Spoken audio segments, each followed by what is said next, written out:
का सिद्धांत है। आर्किमिडीज काफ़ी समझदार आदमी था उस समय और विवादित भी बहुत ज़्यादा था।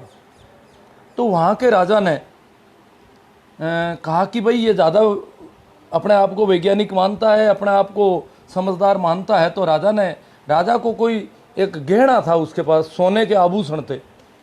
तो राजा ने आर्किमिडीज के गले में डाल दिया सारा ही कि ये जो है नकली है या असली, इसकी पहचान तुम्हें करनी है, और अगर नहीं कर पाए तो मृत्युदंड होगा। क्योंकि अभी इस देश में सबसे ज़्यादा समझदार आदमी माना जाता है और वो नकली और असली की पहचान नहीं कर सकता, ये हो नहीं सकता। इसलिए मेरा जो ये आभूषण है सोने का, ये नकली है या असली, ये शर्त आर्किमिडीज के सामने थी। आर्किमिडीज बड़ी चिंता में पड़ गया कि इसकी नकली और असली का कैसे पता चलाऊं, ये असली सोना है या इसमें मिलावट है। तो इसी चिंता में रहा, क्योंकि मृत्युदंड की सज़ा और दे रखी थी। आर्किमिडीज उस समय बहुत गहन चिंतन में रहा करता था। तो कहते हैं कि आर्किमिडीज नहाने के लिए बाथरूम में था और टब में नहा रहा था, पानी के टब में, और नहाते नहाते ही उसको एक सूझ आई कि ये पानी के शरीर जो है मैं नीचे फेंकता हूँ और वापस ऊपर क्यों उठता है, क्या कारण है, कौन दबाता है नीचे, कौन सा बटन है जिससे ये ऊपर उठ जाता है। और आर्किमिडीज को एकदम से पता चला, एकदम से इस बात का ध्यान हुआ कि जो है पानी जो है अपने कम घनत्व की वस्तु को ऊपर उठाता है, अपने से कम घनत्व वाली वस्तु को ऊपर उठाता है। ये उत्प्लवन बल का सिद्धांत उसको एकदम से इस प्रकार एक कौंध की तरह दिमाग में आया। कहते हैं कि आर्किमिडीज बाथरूम से नंगा ही सड़क पर निकल गया। आर्किमिडीज कोई प्रयोगशाला में प्रयोग नहीं कर रहा था कि मैं एक सिद्धांत की खोज करूं। आज तक जितने भी सिद्धांत खोजे गए हैं वो किसी प्रयोगशाला में नहीं खोजे गए हैं। आज एक बहुत बड़ा और है कि केमिस्ट्री के विद्यार्थी ने या केमिस्ट्री के प्राध्यापक ने कभी केमिस्ट्री की खोज नहीं की। फिजिक्स की जो खोज करता है वो किसी और की खोज कर लेता है। मतलब सारी खोजें एकदम से एक सूझ, एक कौंध के रूप में आदमी के अंदर अवतरित होती है एक तरह से, जो वो सतत उसमें रहता है। होती उसी के है जिसका वैज्ञानिक चित्त हो। ये अंधभक्तों के, गोबर भक्तों के तो दिमाग में आने की बातें नहीं है बिल्कुल अभी। क्योंकि हमारे देश में क्यों खोज नहीं हो सकी, वैज्ञानिक चिंतन नहीं है, वैज्ञानिक चित्त नहीं है यहाँ के आदमी का। और वैज्ञानिक चित्त नहीं है, आदमी किसी और दृश्य, किसी भी चीज़ को और तरह से देखता है कि किसी देवता का प्रभाव है, किसी वार, ग्रह, नक्षत्र, या इसने ऐसा किया इसलिए ऐसा हुआ। कार्य कारण के सिद्धांत बहुत सारे दूसरे हो जाते हैं। तो इस वजह से हम वैज्ञानिक खोज नहीं कर पाते। आर्किमिडीज को जैसे ही वो कौंध पैदा हुई, जैसे ही उत्प्लवन बल का सिद्धांत मिला, आर्किमिडीज नंगा निकल गया सड़क पर, यूरेका यूरेका यूरेका कहता हुआ। मतलब मैंने खोज कर ली है, मैंने उसकी पहचान कर ली है, अब मैं उस गहने को पता लगा लूँगा कि वो असली है या नकली है। हम और आप भी लगा सकते हैं, क्योंकि सोना जो है बहुत घनत्व वाली धातु है, और सोने से भी ज़्यादा घनत्व की धातु है, वो सोने से भी महंगी है, इसलिए वो सोने में नहीं मिलाई जाती। सस्ती धातु अगर मिलाई जाएगी तो उसका गहने का घनत्व, उस आभूषण का घनत्व कम हो जाएगा। और पानी में अगर अपन उसको डुबा के देखेंगे तो वो कितना, अगर कोई ऐसा पोट है, ऐसा बर्तन है एकदम से क्लियर कट, और उसमें अगर डुबोते हैं, वो कितने पानी को वापस उत्प्लावित करके बाहर निकालता है। इससे तय हो जाता है कि सोना अगर कम से कम पानी को निकालता है उतना ज़्यादा शुद्ध है, और ज़्यादा पानी को निकाल रहा है उस अपेक्षाकृत उस घनत्व के अनुपात में, तो वो नकली है। तो इस प्रकार ये पता चल जाता है। तो अपन आगे बात करते हैं। जो मैंने आज खबर पढ़ी सुबह, जिसकी वजह से ये लाइव करना पड़ रहा है। खबर आई हुई थी कि नागौर शहर के गिनानी तालाब में, साहित्य गिनानी या आसपास 51 किलो की कोंडी तैरी, पत्थर की कुंडी, पत्थर तैर गए। ऐसी श्रद्धा का सैलाब उमड़ा। शहर के गणमान्य, प्रतिष्ठित, पढ़े लिखे बड़े बड़े लोग आए हुए थे, और ये पत्रकार महोदय खबर छाप रहे हैं चमत्कार है ये, उसको चमत्कार बता रहे हैं। ये बहुत बड़ा दुर्भाग्य है।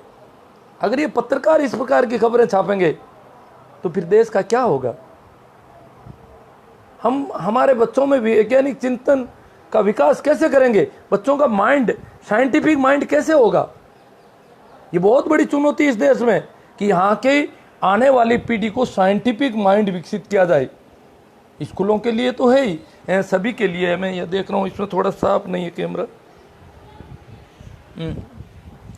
तो ये बहुत बड़ी चुनौती है। देखो कि जब जहाँ कहीं भी इस प्रकार आस्था के नाम पर, धर्म के नाम पर इस प्रकार पत्थर की कुंडी या ईंट तैराई जाती है, वहाँ बहुत ज़्यादा संख्या इकट्ठी हो जाती है। तो इतना बड़ा संख्या बल बच्चों के चित्त पर यह असर डालता है कि इतनी बड़ी संख्या के लोग आए हैं तो जरूर कोई एक चमत्कार है, जरूर कोई उस देवता का प्रभाव है, असर है। फिर उन बच्चों के साथ गार्जियन होते हैं, माँ बाप होते हैं, वो कहते हैं बच्चों को हाथ जोड़ो, ईंट तैर रही है, पत्थर तैर रहे हैं पानी पर, ये कृपा है अमुक देवता की, ये अमुक देवता का चमत्कार है और उनकी कृपा की वजह से ये पत्थर तैरते हैं। बच्चा डर जाता है। ऐसा कोई देवता है, ऐसा कोई वो है जो इस प्रकार पत्थर जो नहीं तैरने चाहिए उसको तैरा देता है, तो वो किसी को भी तैरा सकता है, किसी को भी डूबो सकता है। तो बच्चा डर जाता है, भयभीत हो जाता है। भय और लोभ में उसके चित्त पर गहरे असर डालते हैं। और फिर स्कूल का अध्यापक उसको कैसे साइंटिफिक माइंड में ले जाए? और अध्यापकों की हालत क्या है? अध्यापक खुद, ज़्यादातर अध्यापक गोबर गणेश है। मैं देख रहा हूँ विज्ञान के लोग जिनको वैज्ञानिक माइंड का होना चाहिए, विज्ञान के प्राध्यापक, अध्यापक, या यहाँ तो वैज्ञानिक भी बेहूदी बातें करते हैं, कहलाते वैज्ञानिक हैं। भाई कह रहे हैं पत्रकार गोबर भक्त है, गोबर भक्त में तो कोई फर्क नहीं, पूरा मीडिया गोबर भक्त है। इस प्रकार की खबर को ये हाँ, लोग इसको आस्था मानते हैं, परंतु ऐसा नहीं है। ये बात उसको क्लियर करनी चाहिए। ऐसा नहीं है, ये उत्तुलन बल का सिद्धांत है। घनत्व जो है उस कुंडी का जो है जो कुल वो स्थान घेरती है, अंदर का जो खाली स्थान है या कुल जो पूरा स्थान है, उसका घनत्व जो है एक पानी की वजन की अपेक्षा कम है, आयतन कम है, घनत्व कम है आयतन का। तो ये सारा क्लियर करना चाहिए उसको, पर वो नहीं करता। वो अंधभक्ति को, इस बेवकूफ़ी को बढ़ा रहा है, अंधविश्वास को बढ़ा रहा है, पाखंड को बढ़ा रहा है। नेता और धर्मगुरु, ये इनका तो धंधा ही यही है कि जितने ज़्यादा लोग बेवकूफ़ रहेंगे उतने हमारे चरणों में पड़े रहेंगे। तो विज्ञान के अध्यापकों को देखा है मैंने, प्राध्यापक लोग हैं, वो बच्चों को, जो बच्चे ट्यूशन कर देते हैं, उत्तुलन बल जब पढ़ाया जाता है, बच्चे ट्यूशन करते हैं, सर ये जो है अमुक जगह पर इस प्रकार पत्थर की ईंट तैरती है, कुंडा तैरता है, वो तैरता है, तो वो अध्यापक कहते हैं वो देवता का प्रभाव है। ये नहीं कहते हैं कि नहीं। अगर उस बच्चे को उसको क्लियर कट पूरी तरह से नहीं समझा पाते उस बात को, अन्य समझाने की कोशिश करते हैं, क्योंकि वो लोग डरते हैं। हमारे जो वैज्ञानिक हैं, तथाकथित विज्ञान के शिक्षक हैं, वो उस देवता से डर जाते हैं कि देवता नाराज हो जाएगा। मैंने कल बात की ना, खरनाल में लोग कहते हैं कि आज तक सांप का खाया हुआ नहीं मरता। ये झूठ क्यों चलाई जाती है? देवताओं के संबंध में झूठ क्यों चलाते हैं लोग? इसलिए चलाते हैं ताकि देवता राजी हो, प्रशंसा हो जाए, उसकी खुशामद हो जाए देवता की। तो वो वैज्ञानिक, वो शिक्षक, हर कोई उस देवता की खुशामद में, उस स्थान विशेष की खुशामद में ये झूठी बातें फैलाते हैं, जानबूझकर झूठी फैलाते हैं। उसकी डर की वजह से ये खुशामद करते हैं झूठी। तो मेरे यहाँ पड़ोस में शिनोद गांव में कलकुंडी तैरी थी। हाँ, तो शिनोद गांव के तालाब का पानी भी कुछ अलग तरह का है।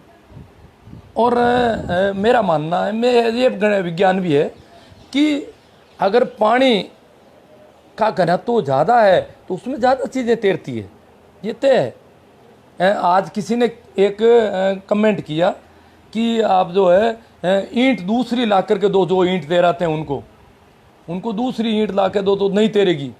मैंने कहा दूसरी ईंट भी तैर सकती है, पानी दूसरा होना चाहिए, पानी का घनत्व कैसा है ये होना चाहिए। हाँ, शुद्ध पानी में नहीं तैरेगी, परंतु पानी में अगर मिलावट बहुत ज़्यादा है, पानी के रिक्त स्थान जो खाली जगह है वहाँ पर अगर दूसरे कण आ गए हैं, लवण आ गए हैं, जैसे चीनी घोल दी है, नमक घोल दिया है, या मिट्टी के कुछ ऐसे कण घोल दिए गए, कुछ ऐसी चीज़ें घोल दी गई है, गुलन सी चीज़ों को घोल दिया गया, तो उसमें अपेक्षाकृत थोड़ी भारी चीज़ें भी तैरने लगेगी। ये थोड़ा ध्यान देने की बात है। जैसे सिनोद की तालाब में जो कुंडी तैरती है, वो तालाब है, बिल्कुल इतनी मिट्टी है उस तालाब के पानी के अंदर। शायद वो कुंडी मेरे गांव में, हमारा गांव पड़ोस में है बिल्कुल, लाके तैरा ही जाए तो शायद नहीं भी तैरे। ये और चमत्कार हो सकता है, ये दिखा सकते हैं इस प्रकार, ये देख लो, क्योंकि वो मामूली सी तैरती है, थोड़ी थोड़ी बाहर रहती है मामूली सी, तो वो यहाँ लाके यहाँ बिल्कुल पानी में कोई कुछ घुला हुआ नहीं है, साफ पानी है, तो इसमें ज़्यादा चीज़ें तैर गई नहीं, और इसमें डूब भी सकती है। और ये सिद्ध भी कर सकते हैं लोगों के सामने, देखो यहाँ डूबती है और यहाँ तैरती है, क्योंकि वो पानी अलग है। तो पानी को अगर अपन बदल देंगे तो चीज़ें तैर सकती है। आप देखते होंगे कि जो ट्यूबवेल वगैरह का, जो वेल का खारा पानी है जिसमें लवण ज़्यादा है, उसमें बच्चे आसानी से तैर लेते हैं, और उनको पता नहीं है कि अगर मीठा पानी, साफ पानी हुआ तो वो नहीं तैर पाएंगे आसानी से इतना, क्योंकि वो लवण वाला पानी है, उसका खुद का घनत्व तो ज़्यादा, इसलिए वो उत्प्लावित ज़्यादा करता है, चीज़ों को ऊपर उठाता है। तो ये देखने वाली बात है। इसमें एक मित्र हैं भाई लक्ष्मण जी, बाकी सभी लोगों ने बहुत अच्छे कमेंट किए और कहा कि ये उत्प्लावन बल है और ये ऐसा कुछ नहीं है, पर यहाँ पर कमेंट करने से नहीं होता है। बाकी जगह वो क्या बात करते हैं, बच्चों के सामने क्या बातें करते हैं, और कहीं जहाँ भी होती है वहाँ क्या बात करते हैं, वो महत्वपूर्ण है। वहाँ उनको दम ठोक कर कहना चाहिए कि ये गलत है। और वैसे तो चाहिए सरकार प्रशासन को ये दायित्व दे कि जहाँ भी इस प्रकार का पाखंड और अंधविश्वास फैलाया जाता है, उस कुंडी को पकड़ के लाया जाए, उसका तोल किया जाए, उस कुंडी में खुद में वजन कितना है वो तोला जाए, और उस कुंडी का कुल आयतन कितना बनता है, उस ईंट का कुल आयतन कितना बनता है वो देखा जाए, और फिर पानी का आयतन देखा जाए, अपने आप पता चल जाएगा। और क्लियर उनको कह दिया जाएगा, भैया ये तो तैरेगी, तू नहीं तैरा है, मैं भी तैरा सकता हूँ, ऐसी कुंडी कोई तैरा भी सकता है, ऐसी ईंट को कोई भी तैरा सकता है। ये होना चाहिए। अगर यहाँ के बच्चों में साइंटिफिक माइंड विकसित करना है तो ऐसी कई बातें होनी चाहिए, क्योंकि हमारे संविधान में, नीति निर्देशक तत्वों में स्पष्ट है कि देश में वैज्ञानिक चित्त का विकास करना है आने वाले दिनों, क्योंकि ये देश बहुत ज़्यादा अंधविश्वासी और पाखंडी था। तो संविधान में भी इसको समाविष्ट किया गया कि देश की भावी पीढ़ी में वैज्ञानिक चित्त का विकास करना है। परंतु आज भी चुनौती है, 70 साल हो गए देश आज़ाद हुए, अब तो ज़्यादा हो गया उल्टा।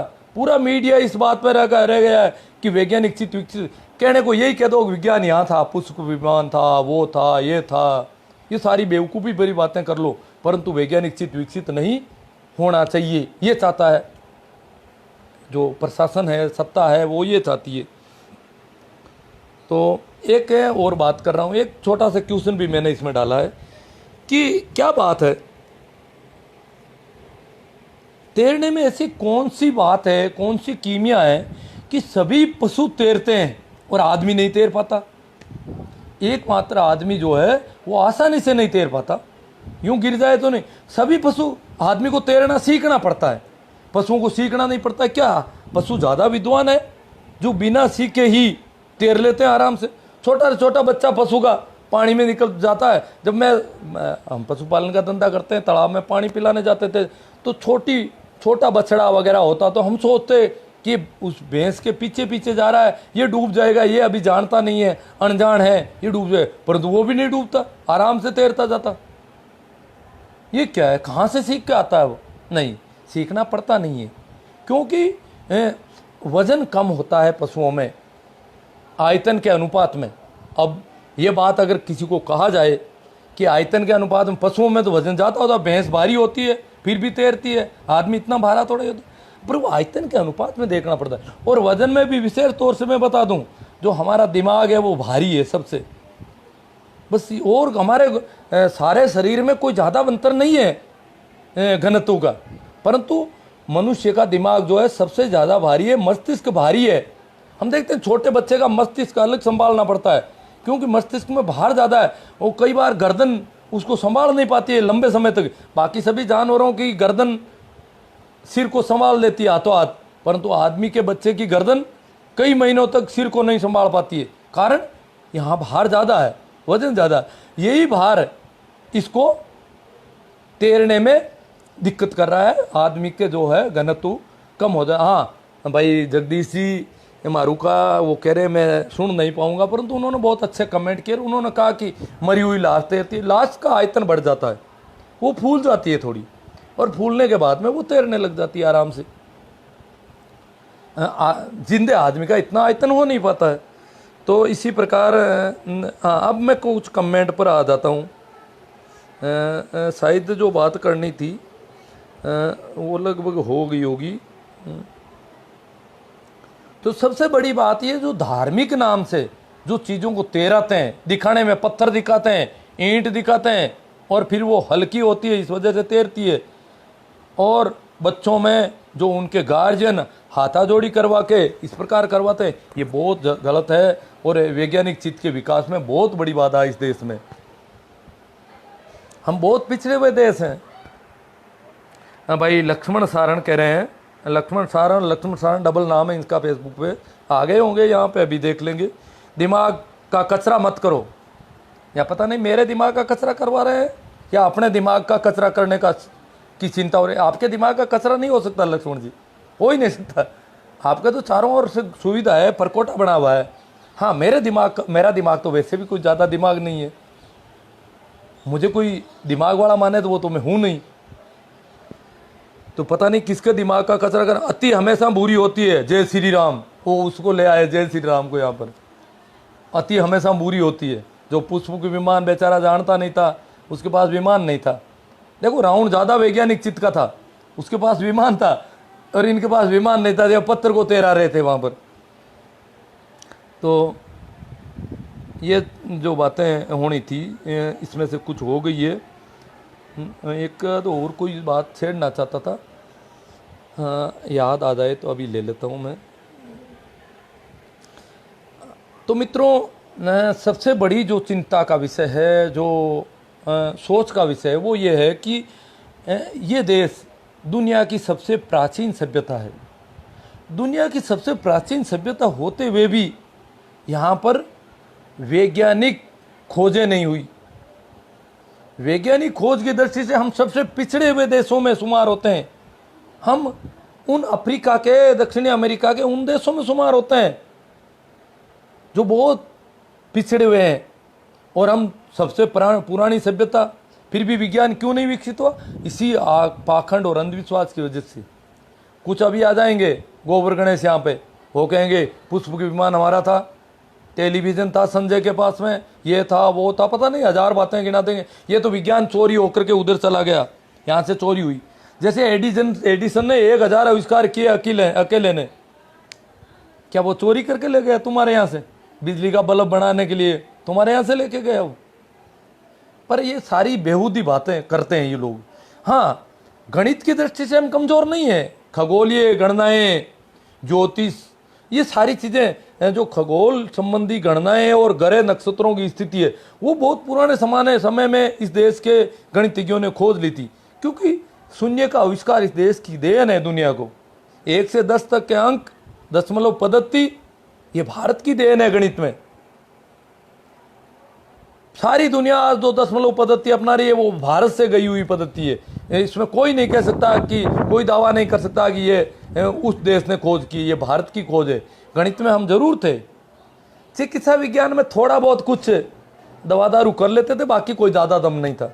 ये जो बेहूदी बातें जो कर रहे हैं कि इतनी वो ऐसे चिकित्सक थे, ऐसा कुछ ज़्यादा नहीं था। हाँ थे, वो इलाज थोड़ा बहुत करना पड़ता था, परंतु विज्ञान की खोज हम नहीं कर पाए।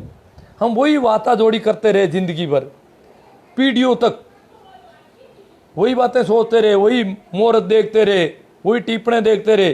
कहाँ क्या करना है, कौन सी दिशा में मुंह रखना है, 11 को क्या करना है, 12 को क्या करना है, काली गाय को रोटी देनी है या काले कुत्ते को रोटी देनी है, किसको रोटी देंगे तो उसमें से पुण्य ज़्यादा पैदा होगा। ये इस प्रकार की बेहूदी बातें हम करते रहे जिंदगी भर, पीढ़ियों तक, हजारों वर्षों तक। इस वजह से यहाँ विज्ञान विकसित नहीं हुआ। अब ये बेहूदापन जाना चाहिए। कुछ लोग कह रहे हैं हमारी संस्कृति नष्ट हो जाएगी। अरे ऐसी संस्कृति को तूड़ी लगाओ जो संस्कृति हमें हमारा विकास अवरुद्ध करती है, संस्कृति को आग लगा देनी चाहिए। क्या जरूरत है ऐसी संस्कृति की? हमें सुसंस्कृत होना है। पाखंड और अंधविश्वास पकड़े नहीं रखने हैं संस्कृति के नाम पर। अगर रखेंगे तो हम और ज्यादा पिछड़ जाएंगे। आगे भी लोगों के सामने हाथाजोड़ी करते घूमते हैं, कटोरा लिए घूमते हैं, विश्व बैंक को कहते हैं, कभी किसी को देते हैं हमें कुछ डालो, हमारे यहाँ संख्या ज़्यादा है, जनसंख्या ज़्यादा है, कोरोना हो गया, ये हो गया, वो हो गया, वहाँ रोते फिरते हैं लोगों के सामने। ये कब तक करेंगे हम? तो बहुत सारे सब्जेक्ट आ रहे हैं। एक भाई ने लिखा कि भूत प्रेतों के बारे में बताइए, ये होते हैं कि नहीं होते हैं। बहुत सारे लोगों ने लिख दिया होते ही नहीं है। अब ये होते हैं या नहीं होते हैं, क्या करना है इससे? होते ही नहीं है। जो जोर देकर के कहते हैं भूत प्रेत नहीं होते हैं, वो भी डरे हुए लोग हैं। वो इसलिए कहते हैं भूत प्रेत नहीं होते हैं ताकि उनका डर कहीं। होते हैं वो तो वैसे ही डरे हुए हैं, परंतु जो कह रहे हैं होते नहीं है वो भी डरे हुए हैं। असली बात तो यह है कि भूत प्रेत होते भी हैं या नहीं भी हैं, हमें क्या खतरा है उनसे? हमारा कौन सा नुकसान किसी भूत प्रेत ने कभी कर दिया हो? क्या फर्क पड़ता है? कुछ कोई और भी बहुत सारी चीजें होती है इस वायु में। बहुत सारे वायुमंडल में अलग अलग तरह की गैसें हैं, और भी थे कई कीटाणु काम के हैं, कई कीटाणु नहीं काम के। और भी कोरोना के अतिरिक्त और बहुत सारे वायरस भी फैल रहे हैं, हवा में है। परंतु हमें क्या दिक्कत है? हाँ, दिक्कत अगर कोई चीज करती है, जैसे कोरोना दिक्कत कर रहा है, अगर भूत प्रेत वास्तव में दिक्कत कर रहे हैं तब बात होनी चाहिए, अन्यथा क्या फालतू की बातें करने में पड़ा है।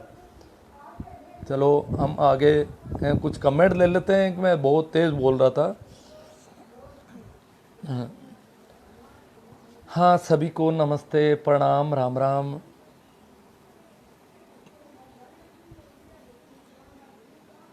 हाँ रामचंद्र जी, जाकर की बात याद रखूंगा मैं। कोरोना पर भी 2-4 दिन में देखता हूँ, एक ले लेता हूँ, दिन में ठीक रह रहा है ये।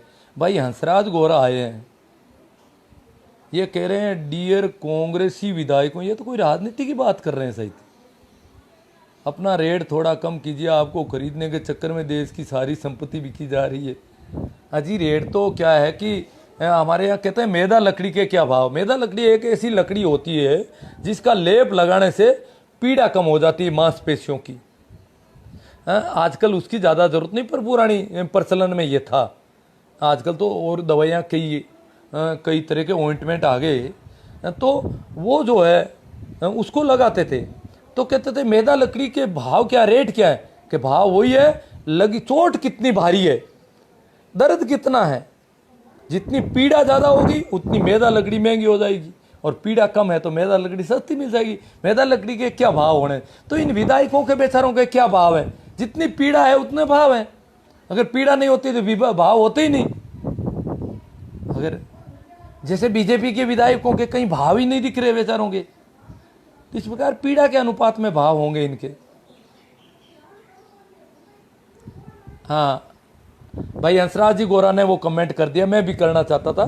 जैसे जहाज हजारों टन की जहाज तैरती है, हजारों टन भार है, स्टील की भरी हुई।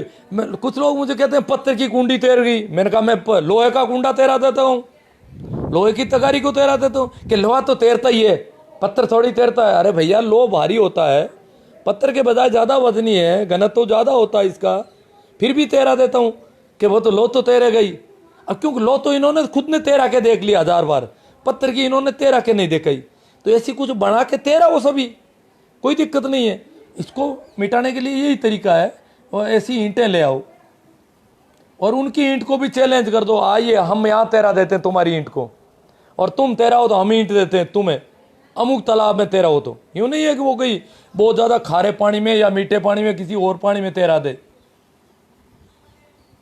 तो हजारों टन वजन वाली स्टील की जहाज तैरती है पानी में, परंतु ये कोई खबर नहीं है कहीं। और मीडिया एक ईंट के तैरने को बहुत बड़ी खबर बढ़ा के उछालता है, सरदा अंधविश्वास, चमत्कार। अंधविश्वास नहीं कहता है ये, नहीं, उसको कहना चाहिए कायदे से कि अंधविश्वास है लोगों में, पुराना अंधविश्वास है, कुछ नए भी है। अब यार तो सबसे बड़ी चिंता तो तब होती है जब ये संतों के नाम पर ऐसा कर रहे हैं। रेण के संत दरिया पाखंड और अंधविश्वास के खिलाफ बहुत बड़ी मुहिम थे। रेण है नागौर जिले में, रेण के संत हुए थे दरिया। ये दरिया अपने आप में एक बहुत बड़ा आंदोलन है पाखंड और अंधविश्वास के खिलाफ। और दरिया के नाम पर लाका सागर में ईंटें तैराई जाती है।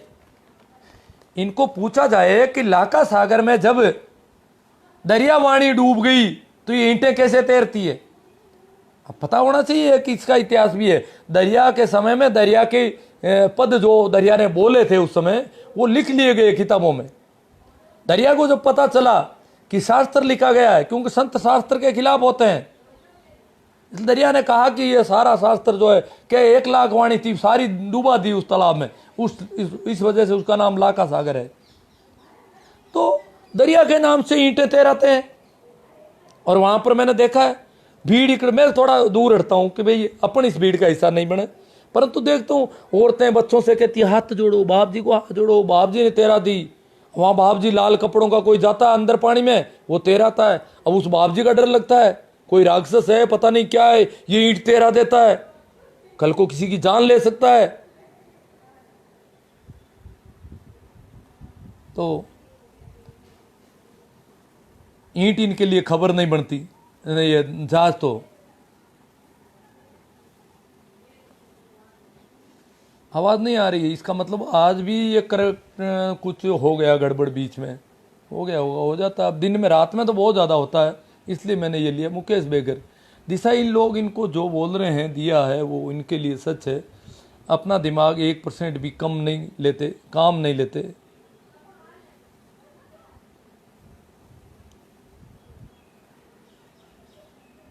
उन लोगों की सोच भी आपकी तरह जो पाखंड के खिलाफ है। हाँ आ रही है, बीच में थोड़ी आवाज में मिस्टेक हो गई होगी।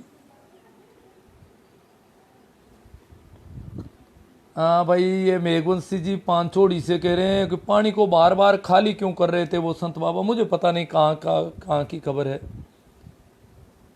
वेरी नाइस बॉस, बॉस अमरा राम जी कहते हैं।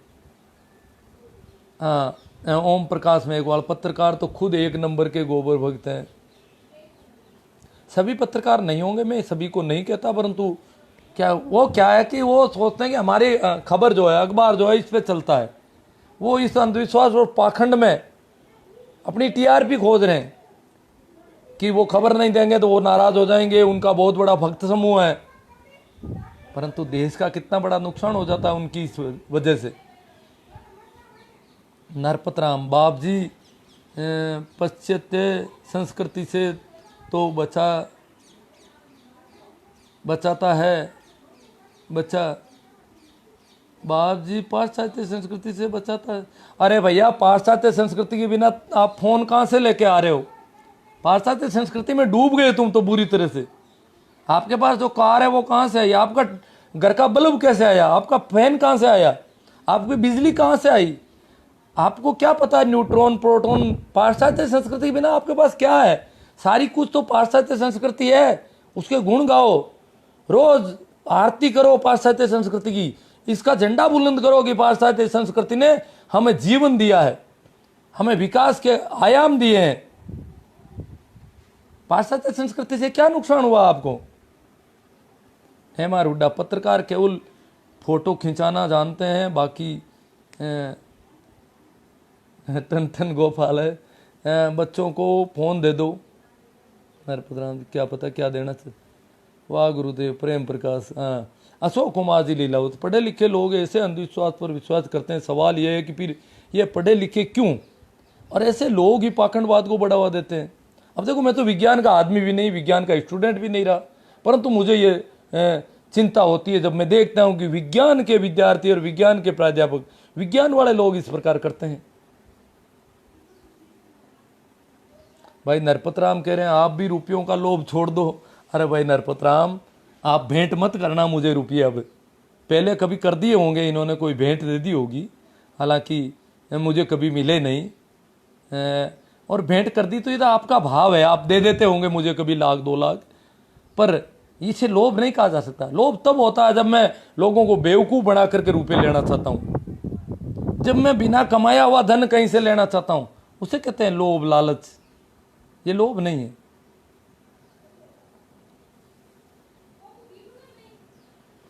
रामकरण के ना सालासर बालाजी मंदिर के बारे में आपके क्या विचार है? मैं कभी सालासर गया नहीं, इसलिए मैं बता नहीं सकता। एक बार एक सालासर की धाम यहाँ आ गई थी मेरे पड़ोस में, अब बात आ गई तो बता दूँ। पड़ोस में मूंदियाड़ गांव है, तो यहाँ चर्चा हुई कि सालासर की धाम आ गई है मूंदियाड़ में। मैंने कहा सालासर वाला यहाँ क्यों आया, वहाँ भूखे मरने लग गया, क्या बात हुई? बात पुरानी है। उस समय मेरे पास साइकिल थी, तो मैं जानबूझकर उस गाँव कहीं गया हुआ था, तो मूंदियाड़ होकर के आया वापस आते वक्त। मैंने कहा वो सालासर का धाम कहाँ पर है? तो पता किया तो तालाब में एक जगह थी, बहुत अच्छी जगह थी, सूटेबल जगह देख करके एक पंडित जी ने वहाँ पर ये धंधा खोल लिया। ढोलक मजीरा लिए बैठे लोग, ढोलक बजा रहे, सालासर के हनुमान के गीत गा रहे हैं, एक झंडा लगा दिया। मैंने पूछा भैया कि सालासर की धाम यहीं है ये? कि हाँ यहीं है ये। और मैंने कहा यहाँ कैसे आई? कि ये ध्वजा जो है, ये झंडा वहाँ से आया हुआ है सालासर से। मैंने कहा ये यही क्यों आया गांव के पास में? ये जंगल में कहीं रुक जाता, गांव से थोड़ा आगे चला जाता, इतनी मौके की ज़मीन पर क्यों बैठा है? क्योंकि कभी कभी हाईवे पर जहाँ पर लोग ज़्यादा आते हैं वहाँ पर आकर के बैठ जाते हैं, नई धाम खुली है। तो मैंने कहा इसको यहाँ आने की क्या ज़रूरत हुई? क्या सालासर में भूखमरी आ गई थी इसके? वो लोग थोड़ा यूं एकदम से हुए, बोले आप क्या कर रहे हैं, बात सोच के कर रहे हैं, कैसे कर रहे हैं? मैंने कहा मैं ज़्यादा सोचता नहीं, मैं तो ऐसे ही करता हूँ। ये सालासर से यहाँ आने का क्या कारण, वहाँ है या नहीं? कि वो तो वहीं पे है, ये तो सिर्फ ध्वजा यहाँ आई है, झंडा आया यहाँ तो। हाँ कोई बात नहीं, झंडा आया तो ये कितनी जगह है आपकी? बोले ये है, वो उधर किसी ने अतिक्रमण कर रखी है, वो उसकी जगह नहीं है, उसको वहाँ से हटाना है। मैंने कहा वहाँ तो आदमी रहते हैं, यहाँ फालतू तुम पाखंड का नाटक खेलोगे। अच्छा तो यह है कि आपका अतिक्रमण हटाया जाए पहले। तो उन लोगों ने बड़े नाराज हुए, यूं और वो मेरी बातों पर बोले घर नहीं पहुंचेगा जिंदा। मैंने कहा मेरी साइकिल पंक्चर हो जाएगी तो भी समझ लूंगा कि तुम्हारी इस जबान में कोई दम है। मैं ये साइकिल लेकर जा रहा हूं, इसकी चेन भी कहीं उतर जाए या पंक्चर भी हो जाए तो मैं मान लूंगा कि तुम जो है निर्मल बाबा हो, कोई जो करपा बरसाते और करपा खींच लेते हो वापस। तो ऐसे सालासर वाले यहाँ फिर वो दुकान उठ गई वहाँ से। मैं तो एक दिन ही गया था, परंतु मैंने ऐसी बातें की, कुछ और लोग थे, मैं तो ऐसी बातें करता हूँ आप जानते हो। तो वो नई नई जम रही थी दुकान, तो उनकी जड़ों में थोड़ा गड़बड़ हुई, जड़ें हिल गई थोड़ी बहुत। भाई मास्टर दूड़ाराम पारे की कहते हैं यहाँ तो साइंस के टीचर सबसे ज़्यादा पाखंडी है। अजी साइंस के टीचर क्या है कि किताबें कुछ रट लेते हैं सवाल, कुछ सूत्र है, कुछ विज्ञान में, गणित में, केमिस्ट्री तो वैसे ही पूरी रटाफिकेशन का खेल है। तो रट रटा के रही है, सरस्वती माता को हाथा जोड़ी करके परीक्षा पास करके बन जाते हैं ज़्यादातर लोग। तो अब नए वाले बच्चों से उम्मीद है कि वो काफ़ी ज़्यादा टैलेंट आ रहे होंगे, कुछ ज़्यादा पढ़ के आ रहे हैं। पर नए वाले क्या है, मैंने देखा कि जो IITian है, कोटा में मैं देखता था कि हनुमान जी के मंदिरों में लिखा होता था रोल नंबर IIT के, JEE मेन के, नीट के, कि मेरे स्कोर इतना ऊंचा आ जाना चाहिए। अब वो हनुमान जी का मंदिर उसको स्कोर देगा या उसकी पढ़ाई देगी? फिर कोचिंग में झक मराने के लिए जाता है वो, क्या बताएं। माइंड तो वहाँ भी गड़बड़ हो रखा है। इतने विज्ञान के जो स्टूडेंट हैं उनकी भी हालत ख़राब है। नरपत राम, आपकी जो सैलरी है वो आप किस काम में लगाते हो क्या? नहीं नहीं, ये तो कोई नहीं पूछ सकता मुझसे, ये तो मेरी सैलरी है, मैं चाहे जाग लगाऊं उसको। यहाँ वैसा नहीं, मैं इनकम टैक्स दे देता हूँ जितना मेरा बनता है। इसके अलावा मुझे ये नहीं पूछा जा सकता है आपने सैलरी को कहाँ काम ले, क्यों? मैंने अर्जित की है, मैंने कमाया है, मेरा कमाया हुआ धन है, मेरी मर्जी से काम लेता हूँ।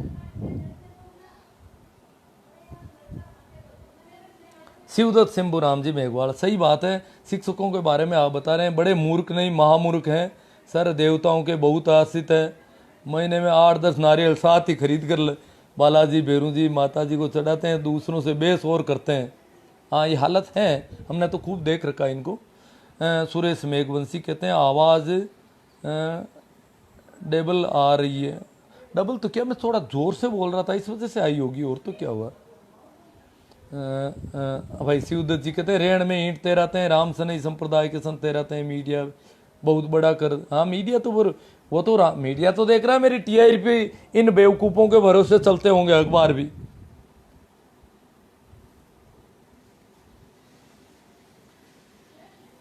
भाई कच्छाबाजी आरसी कहते हैं सही बात है, रेण में चपटी ईंट तैरने से इस प्रकार के संजाइश होती कोशिश की है। ये पाखंड और अंधविश्वास फैलाने वाले लोग हैं, रेण वाले और जहाँ कहीं भी है। तो क्या बात है, आज आवाज़ डाटा भी बहुत ज़्यादा खर्च हुए हैं, बहुत तेज़ी से खर्च हुए हैं। लंबा ले लिया क्या वीडियो? गुरुजी आपने पाखंड के खिलाफ जो मुहिम चला रखी है बहुत ही शानदार है, पर क्या पाखंड सिर्फ हमारे धर्म में ही है? बाकी धर्मों में भी बहुत है, उनके ऊपर भी आप दो शब्द बोलिए। क्यों नहीं बोलता हूँ, बोल रहा हूँ ना मैं। आपको क्या दिक्कत हुई? आप अपनी बेवकूफ़ियाँ रखोगे। ये कह रहे हैं गंदगी हमारे घर में है तो हमारे गंदगी को क्यों साफ करें? पहले पाकिस्तान में जो गंदगी उसको साफ की जाए। पहले ईसाई के घर में जो गंदगी उसको साफ करो, पहले मुसलमान के घर की गंदगी साफ करो। मुझे किसकी गंदगी पहले साफ करनी चाहिए, ये सोचने की बात है। मेरी मूर्खता को मैं ठीक करूंगा या कहीं और जाके ऑपरेशन करूंगा दूसरों का? हाँ, अंधविश्वास और पाखंड यूरोप में बहुत ज्यादा था।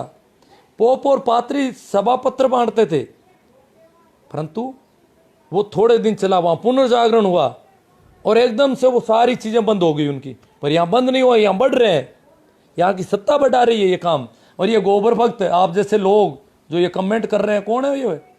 भाई मूलाराम जी भादु, ये लोग बढ़ा रहे हैं कि हमारे धर्म में अंधविश्वास ज्यादा होना चाहिए, पाखंड ज्यादा होना चाहिए। क्योंकि गोबर गणेश गोबर खा लेते हैं, गोबर पी लेते हैं, गोमूत्र पी लेते हैं, गोबर से स्नान करते हैं। इतनी बेवकूफी बातें। किशन गोपाल बहुत शानदार बातें कही, गुरुदेव साइंस के जोड़कर सारी बातें सुनाई, धन्यवाद।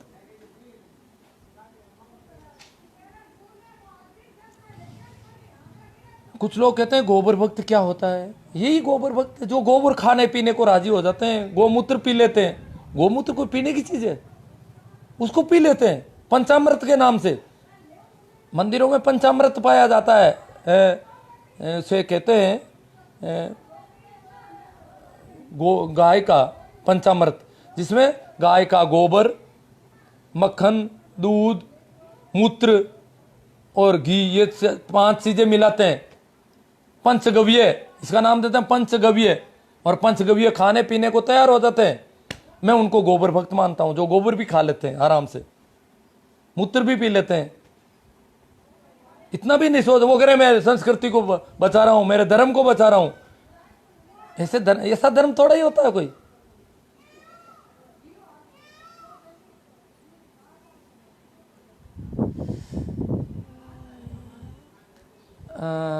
पाई भी भारत की खोज है। गणित में पाई भारत की खोज शायद होनी चाहिए। हाँ, हो सकती है, क्यों नहीं हो। मैंने कहा गणित में भारत ने, गणित की खोज है भारत ने की है, परंतु विज्ञान नहीं पैदा हो सका यहाँ पर। चिकित्सा विज्ञान के नाम मात्र कुछ चीज़ों के बजाय। भाई चंदन जाट सारण कहते हैं कि हमारे जसनाथ जी सिद्ध अग्नि नृत्य करते हैं, यदि आप चैलेंज करते हो तो करके दिखाओ। नहीं, मैंने तो चैलेंज करता हूँ, मैं करके दिखाता हूँ। हाँ, अग्नि नृत्य किया जा सकता है आराम से, कोई दिक्कत नहीं है। ये है, ये इसका विज्ञान है अपने आप में सीधा सा।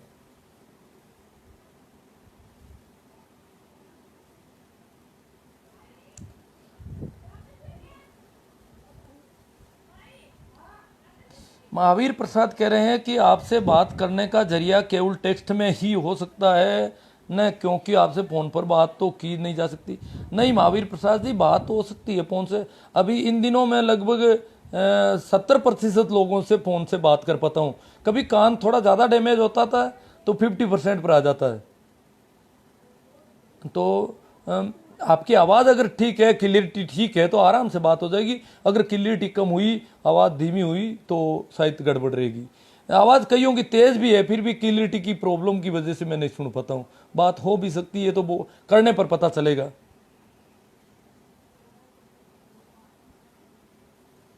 मास्टर दुराराम, कुछ बायोलॉजिकल तथाकथित जाति के लोग कहते हैं कि फला फला दिन को चाय खाना पीना नहीं खिला सकते, अगर खिलाया तो ऐसा हो जाएगा, नुकसान हो जाएगा। हाँ जी, ये सारी बातें हैं भाई। गंडेर है सरवण जी, जहाँ इंसान इंसान में भेद है। हाँ, इंसान इंसान में भेद तो है ही। खैर ये तो इसकी यहाँ पर चर्चा की जरूरत नहीं, बहुत लंबा कमेंट नहीं ले पाऊँगा मैं। हाँ, आगे इससे आगे लूँगा। नींद में सर पैर वजन गिरने पर विचार, शरीर पे पैर का वजन गिरने पर विचार, पता नहीं ये कौन सा अंधविश्वास है। कुछ लोगों ने कभी कभी सुना है मैंने थोड़ा बहुत, मुझे तो पता ही नहीं है। पता नहीं कितनी बेवकूफ़ियाँ इस देश में है। और ऐसे अंधविश्वास तो सभी जगह हैं, ऐसी कोई बात नहीं है। वैसे ये जो लोग नाराज हो रहे हैं ना कुछ गोबर खाने वाले, तो उनको मैं बता दूं, जो गौमूत्र पीते हैं, अंधविश्वास सभी जगह कई तरह के अंधविश्वास है। फिर भी हमारी स्थिति सबसे दयनीय है इस मामले में, क्योंकि हम आज भी उत्प्लावन बल को हमारा मीडिया नहीं बताना चाहता, हमारा अध्यापक नहीं बताना चाहता बच्चों को सही सही। तो क्या होगा इसका? बच्चों में वैज्ञानिक चित्त का विकास कैसे होगा? भाई सुरेना जी भादू, देवीलाल जी भादू कह रहे हैं, पाहन पूजे हरि मिले तो मैं पूजूं पहाड़ ताते या चाकी। देखो कबीर ने कितना बड़ा उद्घोष किया है। मीडिया अपने पापी पेट के लिए कुछ तेरा देगा, कुछ भी तेरा देगा, परंतु नुकसान हो रहा है सब क्या। हालांकि सरकार की ड्यूटी है साइंटिफिक माइंड विकसित करना अपनी भावी पीढ़ी में, देश के भविष्य को उज्जवल बनाना, ये सरकार का नीतिगत होना चाहिए। जबकि यहाँ सुबह टीवी में सबसे पहले निर्मल बाबा आ जाते हैं, लाल किताब आ जाती है, वह लक्ष्मी वर्षा यंत्र आ जाते हैं, पता नहीं कितनी बेहूदी बातें हमारे यहाँ। ये चीज़ें तो प्रतिबंधित होनी चाहिए इस देश में। हमारा राम बोस, स्वामी जी प्रणाम, साधुवाद। भाई पवन कुमार, खूब अच्छी आवाज़ आ रही है गुरु से, कोई बात नहीं, अच्छी आ रही। पहले हो सकता है कभी मिस्टेक हुई हो थोड़ी बहुत। अमरा राम जी कह रहे स्वामी जी लगे रहे हो, सैल्यूट। गुड वर्ड दिवरैया जी। प्रवीण जाट, हिंदास कल्ला। ऐसे अंधविश्वास पर बोलना अच्छी बात है, लेकिन कभी कभी आप ज़्यादा भावुक हो जाते हो।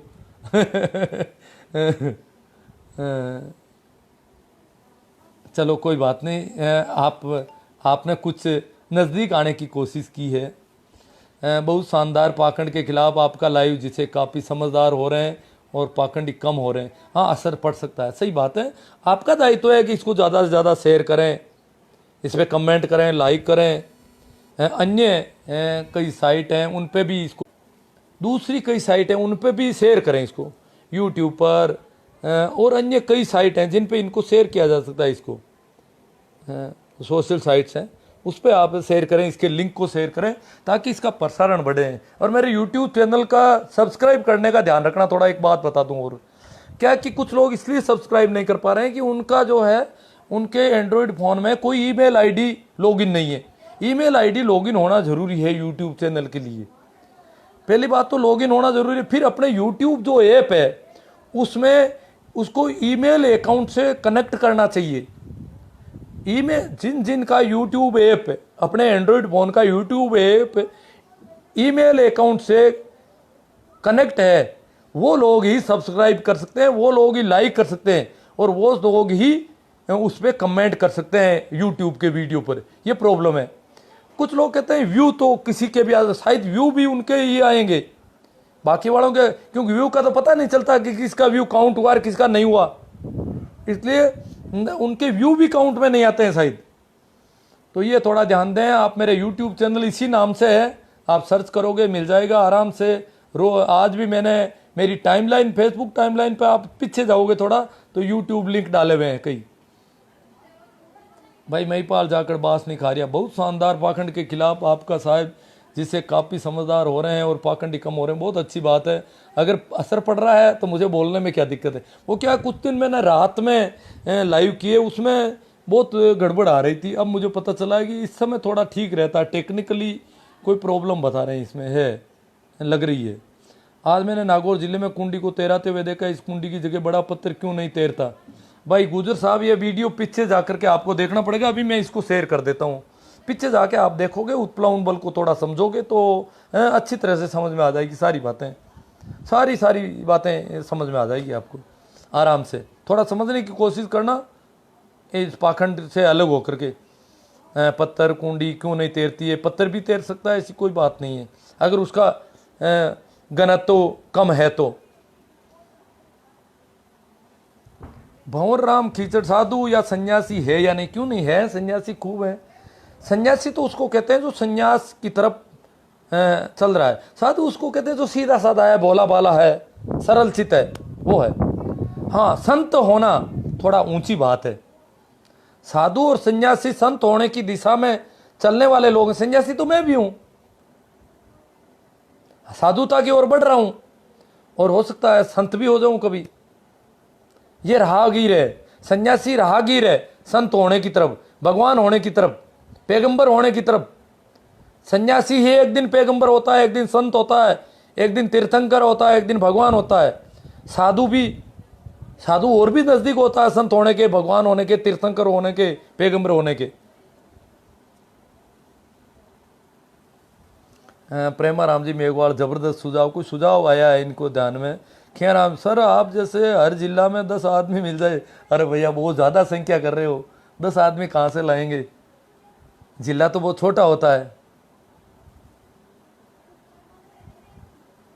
मिल जाए तो बहुत अच्छे हो, 2-4 आदमी तो होते ही होंगे हर जिले में। सभी पाखंडवाद 100% खत्म हो जाएगा, आपको बहुत नहीं होगा। हर जिले में आदमी है काफ़ी, वो मुखर नहीं होते हैं। मैं थोड़ा मुखर हो जाता हूँ, ये थोड़ा फर्क है। तो 10 आदमी अगर मुखर हो जाएं तो भी मैं नहीं समझता कि हो जाएगा। अभी तो मुझे गालियाँ दे रहे हैं, मारने पीटने की बातें कर रहे हैं जो गोबर गणेश है ना, क्योंकि इनके शरीर तो गोबर खाने से मजबूत हो जाता है, तो फिर इनके पास शारीरिक बल तो होता ही है। खींवाराम जी, न चमत्कार कभी पृथ्वी पर हुआ है, नहीं न कभी होगा। चमत्कार सिर्फ एक है, अज्ञान है बस, और कोई चमत्कार नहीं। इग्नोरेंस है एकमात्र मिरेकल। हाँ, इग्नोरेंस, निपापी होना, निष्पाप होना है शायद, इनोसेंस होता वो तो, पता नहीं। मैं इसको, मिरेकल तो चमत्कार होता है, इग्नोरेंस नकार देना, खैर जो भी है, इतनी इंग्लिश मेरी है नहीं। भाई गोरा जी कहते हैं, सर मैंने 2004 में ओशो की बुक्स पढ़ी थी, तभी से मैं किसी धर्म में विश्वास नहीं रखता और मैं धार्मिक भी हूँ, बट इंसानियत को मानता हूँ। 2004 से कभी भी पाखंडवाद को बढ़ावा नहीं दिया। बहुत अच्छी बात है। ओशो की बुक्स पढ़ी है तो आपको ओशो के ऑडियो सुनने चाहिए। मेरी फेसबुक पे आप कहोगे तो मैं भेज दूंगा, ऐसी पोस्ट है जिसमें हज़ारों लिंक हैं। आप ऑडियो डाउनलोड कर सकते हैं, वीडियो डाउनलोड कर सकते हैं, ओशो की बुक्स डाउनलोड कर सकते हैं, ऐसे हज़ारों लिंक हैं। ये सुनने चाहिए। और ये अगर सुनने के बाद में कभी भाव होता है तो आपको कभी शिविर अटेंड करना चाहिए और ध्यान की विधियों को काम में लेना चाहिए। ध्यान की विधियाँ काम में लेना ही ओशो के साथ सच्चा न्याय है। किताबें पढ़ लेना, ओशो की बातें कर लेना, ये ओशो के साथ न्याय नहीं है। शिवनारायण में कह रहे हैं, विज्ञान की छोड़ो, हॉस्पिटल में आपको मंदिर मिलेंगे। हाँ, सारे डॉक्टर बेवकूफ़ियाँ कर रहे हैं, पता नहीं। ये तो इलाज हो रहा है, दवाइयाँ बाहर से आ रही है इस वजह से। यदि इन्हीं डॉक्टरों से दवाइयाँ बनवाई जाए तो ये विभूति डाल देंगे उसमें, मंदिरों की राख ला के डाल देंगे उस दवाई में कि ज़्यादा असरकार हो जाएगी। कैलाश हो नमस्कार। हाँ, तन्नोट माता मंदिर के बारे में क्या बेवकूफ़ियाँ बहुत है। तन्नोट क्या, यहाँ तो पग पग पर बेवकूफ़ियाँ हैं। तन्नोट में जो बेवकूफ़ी है वो यहाँ अपने गांव के आसपास मिल जाएगी, 10-20 बेवकूफ़ियाँ। तन्नोट वाली को पूरा प्रशासन और बड़े बड़े लोग बढ़ावा देते हैं वहाँ जा कर के। ये आर्मी वाले भी बढ़ाते हैं तो दूसरे लोग भी उसको बढ़ावा देते रहते हैं। ये बेवकूफ़ी। अगर ऐसी तन्नोट माता है तो फिर क्यों, क्या करोगे आप? परमाणु की कहाँ ज़रूरत है? ये जो अभी राफेल लेकर के आए हैं ना साहब, क्या ज़रूरत है? तन्नोट बैठी है, पाकिस्तान का तन्नोट ख्याल रख देगी। उधर कोई केदारनाथ को खड़ा कर देना, अमरनाथ है, चाइना की रक्षा वो कर लेगा। क्यों फालतू इतने सैनिकों को मरवा रहे हो, रोज बम ला रहे हो? कहाँ जाने की जरूरत है? उसके बम तो तन्नोट माता अपने पास रख लेगी सारे, उसका विमान तन्नोट माता के पास आ जाएगा, कुछ नहीं होने वाला। आपकी माता बेटी है। ऐसी बेहूदी बातों का कोई तुक नहीं है, पर ये फैला रहा है, पूरा मीडिया फैला रहा है तन्नोट माता को।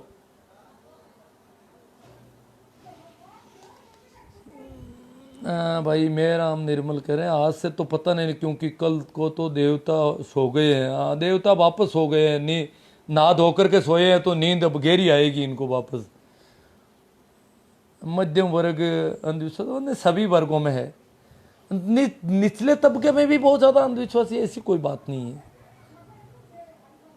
मध्यम वर्ग वालों को अब मंदिरों में प्रवेश मिलने लग गया है। श्रवण बामणिया, भारत के लोगों का दिमाग कमज़ोर इसलिए अंग्रेज़ों ने कब्जा किया। दिमाग कमज़ोर नहीं है, दिमाग में कुछ भर दिया जाता है, वो गड़बड़ है, गलत बातें भरी जा रही है। दिमाग कैसे कमज़ोर है? दिमाग तो वैसा का वैसा है। यहाँ भी दिमाग में आप भर क्या रहे हो? दिमाग को अगर खुला रहे हो, खुले चिंतन में रखते हो तो अलग तरह से काम करेगा। वही दिमाग है जो आतंकवादी है, उसका भी दिमाग बहुत तेज होता है। आइंस्टीन के जैसे दिमाग होते हैं उनके भी, परंतु वो करतूतें गलत कर रहे हैं।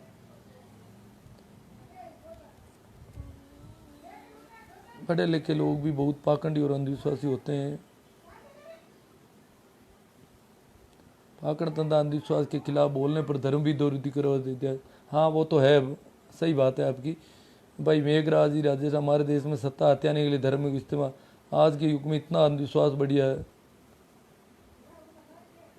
बहुत अच्छा, गुड वर्क। ये सारे आप तो इसी तरह सबकी आंखें खोलते रहो भाई। मंडा जी कह रहे हैं, ओम प्रकाश मंडा। सुनील गोस्वामी, बहुत अच्छा सर, ठीक है। आसाराम जी, जैसे लोग भगवान मानते हैं इस देश में अंधविश्वास होगा। ओ मेरी उम्र बढ़ा रहे हैं भाई चेतन चौहान जी, ठीक। तो इनके कोई है आगे कनेक्शन कर रहे हैं। खैर इनकी भाव दशा है। ये सरकार इस देश के हिंदू राष्ट्र बना रहे हैं ताकि, हाँ वो इनकी राजनीति है जी। कोई राष्ट्र नहीं बनाना इनको, तो उसमें वोट लेने की। जो मुस्लिम, ईसाई, सिख वगैरह कम है, जैन कम है, इसलिए जो ज़्यादा कचरा है उसको ज़्यादा उत्साह दिया जाता है कि वोट कैसे भी, इसमें से कितने भी आगे पीछे होंगे तो भी जीतने में कोई दिक्कत नहीं आएगी। भाई सतीश पटेल कह रहे हैं, ओशो प्रेमी होने के नाते मेरा प्रणाम है। राजनीतिज्ञ के तौर पे नहीं। हाँ वो मुझे राजनीतिज्ञ भी मानते हैं, ठीक है। अगर आप जैसे बहुत सारे सलाहकार हो तो अंधविश्वास कम हो सकते हैं। अब देखो भाई, वो सलाह तो बहुत सारे लोग करते हैं, काफ़ी हो रहा है वैसे तो।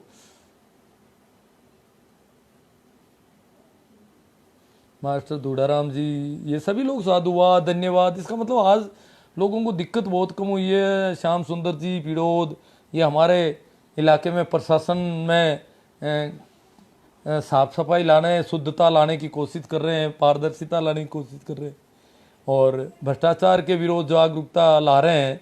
इसलिए इन्होंने भ्रष्टाचार के विरोध जागरूकता की बात की है। MP भाटी, कोरोना काल, अब क्या है कि भाई श्याम सुंदर जी, मैंने तो काफ़ी RTI कई बार लगाई है और काफ़ी हुआ है, पर अब मैं कर नहीं पाता सुनने की समस्या की वजह से।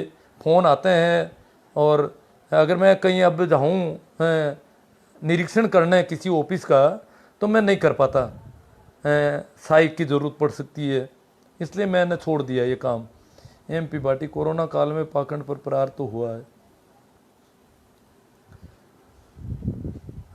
ये भाई कहते हैं बजालोर और बाड़मेर में पाखंडवाद ज़्यादा है, दुर्भाग्य के लोग प्रतिदिन पाखंड, हाँ बढ़ता जा रहा है ये सबसे बड़ी, क्योंकि शहरों की ओर से बीमारी आ रही है। गाँवों में इतना नहीं था, ये शहरों के देखा देखी, पढ़े लिखे लोगों के देखा देखी, फला अफसर है, फला नेता है, वो भी ऐसे करता है, हम नहीं करते, हम पीछे रह जाएंगे, ये ज़्यादा ठीक है। ये वहाँ से आ रही है बीमारियाँ सारी।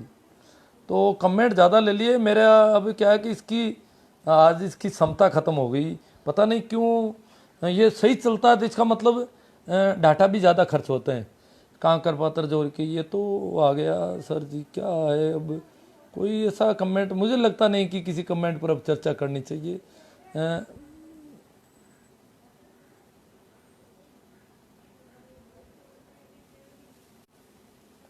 हाँ एक ये भाई है, इनको तो मैं ब्लॉक कर ही देता हूँ, ये बहुत गलत बात कर रहे हैं।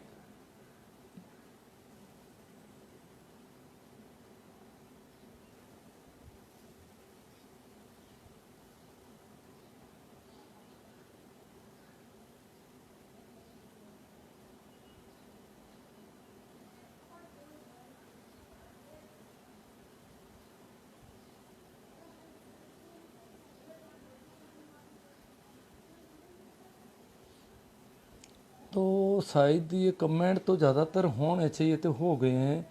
मैं इसको अपना नोट माता तो सारे आ गए होंगे। आप मेरे YouTube चैनल का थोड़ा ख्याल रखना और उसको सब्सक्राइब वगैरह करने के लिए पहले ईमेल आईडी लॉगिन करें अपने फ़ोन में, और उसके बाद उसमें ईमेल आईडी से कनेक्ट करें अपना जो ऐप है इसका यूट्यूब का, उसको ईमेल आईडी का अकाउंट जो है वो कनेक्ट करें उसमें। ठीक है, थैंक यू आप सभी को। मेरा अंत में फिर एक बार और प्रणाम, नमस्कार, राम राम। इसे शेयर करना नहीं भूलें और